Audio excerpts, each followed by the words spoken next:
দেখুন এতগুলো ঘটনা, গুলি লেগেছে 5 জনের, মারা গেছেন একজন অপ্রাপ্তবয়স্ক 16 বছরের একটি কিশোর। আমি বলছি, আমি যদি তর্কের খাতিরে ধরে নিই যে দাঙ্গার সময়ও কোনো পরিস্থিতিতে গুলি চালনা অন্যায় অপরাধ হয়েছে, তাহলে সেই একই অপরাধ বিএসএফ যেমন করেছে তা তো পুলিশও করেছে। তাহলে বিএসএফের গুলি চালনার বিরুদ্ধে যদি এত বড় অভিযোগ আনেন মুখ্যমন্ত্রী, তদন্তের নির্দেশ দেন, পুলিশের গুলি চালনার বিরুদ্ধে কেন তদন্ত হবে না? গুলি চালনারও কোনো আমরা ওরা হয় নাকি? আমি ঠিক এই প্রশ্নে একেবারে পরিষ্কার বিশ্বনাথ চক্রবর্তীর কাছে আসবো। সুমনদা, দেখুন, মমতা বন্দ্যোপাধ্যায় রাজনীতি যারা আমরা চর্চা করি তারা আমরা জানি মমতা বন্দ্যোপাধ্যায় দায় কখনো নেন না। দায় তিনি সবসময় ঠেলে দেন বিরোধী দলের কাছে।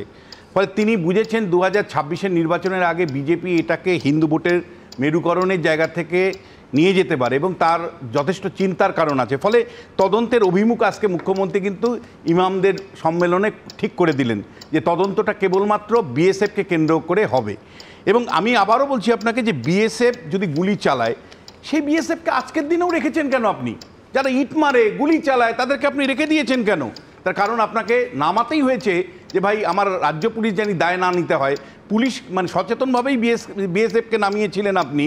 তার কারণটা হলো বিএসএফের ঘাড়ে যাতে সমস্ত দোষটা চাপিয়ে দিতে পারেন।